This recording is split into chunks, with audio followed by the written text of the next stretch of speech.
बाळूमामाच्या नावानं चांगभलं, जय बाळूमामा.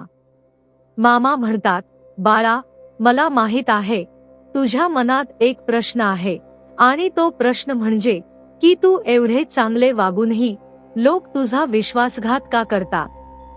तुला असे वाटते ना की तू ज्यांना तुझी समजले त्यांच्यावर जीवापाड प्रेम केले, विश्वास ठेवला, तर त्याच लोकांनी माझा विश्वासघात का केला. असे माझ्यासोबतच का घडते. बाळा, आता नीट लक्ष देऊन ऐक. बाळा, तू वडाचं झाड बघितलं आहेस का. त्या झाडाकडे नीट बघ.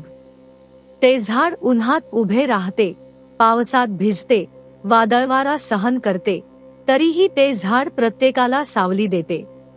पण मला सांग की त्या झाडावर कोण दगड मारतो. ज्यांना त्या झाडाची फळं हवी असतात ती लोकच ना. मग बाळा, तुझे आयुष्य हे अगदी असेच आहे.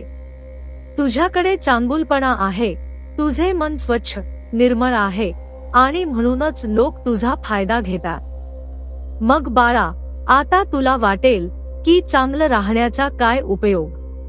नाही बाळा, असे काही मनात पण आणू नकोस. तुझा चांगुलपणा कधीच सोडू नको. हो, तुला सोडायचं असेल ना, तर तू तुझा भोळेपणा सोड. समोरच्यांवर विश्वास ठेव, पण डोळे उघडे ठेवून. एखाद्यावर प्रेम कर, पण स्वतःचा स्वाभिमान विकू नकोस. ज्यांनी एकदा तुझा विश्वास तोडला त्याला माफ कर, पण त्या चुकांची संधी परत त्यांना देऊ नकोस. कारण एखाद्याला माफ करणे ही महानता असते, पण कायम स्वतःचं मन दुखावून घेणं हे काय शहाणपण नाही. बाळा, सगळ्याच माणसांवर संशय घेऊ नकोस. या जगात वाईट माणसं आहेत, पण त्यासोबत चांगली माणसंही आहेत. बाळा, फक्त त्यांना ओळखायला शिक. जो माणूस तुझ्या यशात मनापासून आनंदी होतो, जो तुझ्या दुःखात तुझ्या बाजूला उभा राहतो, जो तुझ्या अनुपस्थितीतही तुझा आदर करतो, तोच खरा माणूस आहे.